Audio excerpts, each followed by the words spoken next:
Today, I want to talk about Prismatic Evolutions, specifically how much this set is actually worth. So we're going to break it down with all of the numbers that we have. So we're going to talk about the pull rates, we're going to talk about the cards in the set, and then we're finally going to get the expected value. So let's take a look at Prismatic Evolutions and how much every single pack and ETB is worth on average. Again, average is going to be doing a lot of work in this sentence because this set is so feast or famine. It is absolutely boom or bust, more than any other set that I've seen that's come out, and I don't think that's very surprising, especially given the fact that we have God packs. So as we talk about the pull rates in the set, there's a lot of things that have to be taken into account, like the God packs and demigod packs, and also the fact that there are no illustration rares in this set. So talking about the pull rates, the SIR hit rate in this set is around 1 in 45. All of these pull rates are sourced from TCG Player. They opened around 1,200 packs to get these. They state that they did not pull any God packs, but they said they think they pulled 2 demigod packs. I think at the time when they were doing their calculations, demigod packs weren't actually known to exist. And if you're just a normal person opening a pack, you might not notice a demigod pack. So for anyone who doesn't know, a demigod pack has 3 SIRs in it. It can be any 3 from the set. And, you know, that doesn't quite stand out as much as obviously like a God pack, where you're getting every evolution SIR, including the EV SIR and the EV Master Ball. But those are obviously a lot rarer. So the demigod pack might be around 1 in 600, but that's way too small of a sample size to actually say that with any amount of confidence. But we just know that the pull rates for the God packs are extremely low. So when I say 1 in 45, that's actually using a sample that doesn't include any God packs. If you factor those in, it might be a bit higher, but it does possibly, most likely include 2 demigod packs. SIRs, we have 32 in the set. The odds of pulling an evolution are pretty low. You know, we generally expect special sets to have better pull rates. Why does it feel like this set's pull rates are so much worse when they are 1 in 45 for SIRs? Well, there are no illustration rares. So illustration rares are typically around 1 in 12 to 15. I think Surging Sparks was around 1 in 13, which makes it feel like you're getting a lot more hits. Obviously, we do have things like the Pokeball cards, which are around 1 in 3, and the Master Balls, which are 1 in 20. Those add a lot of value as well, but the bulk of the value in the set is going to come from those SIRs. In fact, over half of the pack's expected value is from the SIR. Specifically, $4 per pack comes from SIRs. And what does that mean? Well, on average, you can expect that, but obviously, you can't get, you know, 1/10 of an SIR in a pack. The median outcome is you don't pull any of those. So before we get into the full expected value, let's just talk about the pull rates a bit more. Hyper rares are going to be around 1 in 180, which is actually extremely low. That said, they aren't any super big chase cards. So in terms of regular EXs, those are going to be around 1 in 6. Those are the double rares. Those, interestingly, are actually worth more than the full arts in the set. So the full arts are going to be those ultra rares that are 1 in 13. Because all of the full arts in this set are just trainer cards. And none of them are those types of trainer cards that typically do really well, like the waifu cards. So their average value is only around $2 per card, whereas the regular EXs are over $3, almost $4 a card on average, which is actually really cool to see because normally, EXs don't contribute a lot to a pack's expected value, but in this case, they're actually pretty relevant.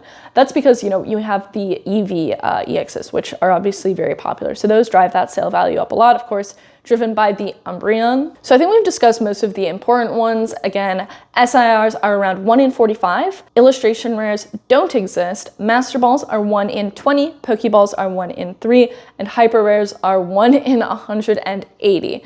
But again, we're really interested in those Master Balls and the SIRs. Those are going to be contributing the most to our expected value. So now let's talk about how much every single pack of Prismatic Evolutions is worth. These packs are selling for over $11 on TCG Player right now, which is absolutely crazy and feels ridiculous and like it's entirely just driven by hype. But when you actually do the math, it kind of checks out. The packs alone are worth around $7.96, so I'm just going to say $8 on average. But caveat, that's if you sell every single thing in the pack. I'm talking code cards, commons, uncommons, even your energy for, you know, 1 cent. But again, that's average, not median. But if you don't pull an SIR, it's gonna be closer to $4 on average.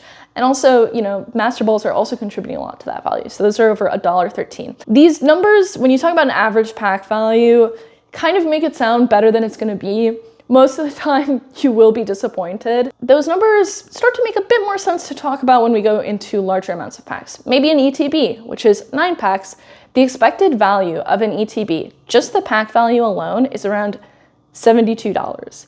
And when you factor in the $12 EV promo that you get, which is admittedly pretty cute, that number gets bumped up to around $84, which is actually pretty crazy. And it makes sense why these are selling for so much on the secondary market. There's always going to be a premium for having the sealed product because, you know, there's the gambler's premium, right? People are paying for the chance to pull something good. So it'd actually be quite absurd if the expected value were above that market price. But again, this is contingent on cards like the Umbreon EX or Sunbreon staying at over $1,500, which is that realistic? Probably not. Although obviously it's an extremely cool card, it's very likely that these singles prices come down. So this expected value is really the at release expected value that will likely continue to trend downwards. So we can expect to see the value of the set continue to decline and decline over time. Basically, the moral of the story is this set, if you can pick it up at MSRP, you might actually make your money back opening it. Because even if you don't pull an SIR, the expected value is still gonna be over $40, which is pretty good, right? Like, I would take those odds if I could get it for MSRP, but you're probably better off just selling your box if you do get it at MSRP and buying the singles if you can afford them. They're crazy expensive. Overall, would I rip this set? I would probably rip at least one ETB, to be honest. I haven't gotten my hands on any. It's one of those cases where it's obviously just really, really cool and you wanna open it, but it doesn't necessarily make sense to. And in terms of, you know, short to midterm value, I would say that this set is not something that I would personally hold. The odds of this set getting reprinted are extremely high. There's already been a lot of rumors about it. One thing before we continue, I guess you could say this video is sponsored by Misprint.com, which is actually my website. It's a site where you can buy and sell graded Pokemon cards and you can place bids and asks on them and they're all public, kind of like the stock market. Our goal is basically to find the market clearing prices for cards, right? So over time, we can get more clarity so your cards don't have to sell in such a wide range. If you guys want to check it out, it's misprint.com. We also do these things every week where we sell a card really, really cheap. This week is the Espeon VMAX from EV Heroes in a PSA 10. We're selling it for $5. It's free to enter. All you have to do is go to the site and sign up. And you can also refer your friends for extra entries. That's gonna be ending Sunday, but we'll have another one starting right after. So if you see this video after Sunday, you should still be good to enter. But going back to the short to midterm outlook on this set, I would say definitely negative. The longer term outlook is probably positive. In the event that this gets reprinted a ton, which I don't think this could even get reprinted to the point of hitting MSRP, practically speaking, obviously technically it is possible. The Charizard UPC was extremely hyped before release, and then people realized, oh my gosh, they printed a ton of these and the print quality isn't very good. But because it was just such a cool product that so many people wanted, it did end up appreciating still above MSRP already, which is pretty quick to get up there. From around, I think, $80 a box was kind of where the low ended up being for that. I could see something like that happening for this set, not likely ever going below MSRP, but I definitely think it'll appreciate in the long run. But I would say for the next few months, I would not buy to hold any of these ETBs. So what should you do if you have this product already? I would either sell it or rip it if you want to be a degen. If you don't have any, probably don't buy it. I would also 100% wait to buy in the singles. If there's anything else I can say in this video to be clear, even more than ripping it, because that's at least like fun, you'll probably lose money on buying the singles right now. The singles will just continue to get opened and there'll continue to be more of them. Also the graded cards, definitely wait on those. It's crazy seeing these prices. It's just because the pops are super low to start out. Those will definitely go down. I think we all know that. But yeah, I think this set long-term is basically a no-brainer, but right now I would just hold off. And even if it does continue to just go up and up and up, you can always buy it later, right? I just, from my experience, would say you can always buy things later, and even if you end up paying a bit more than what it is right now, that's better than potentially having it go down a lot in price and then just being sad about it.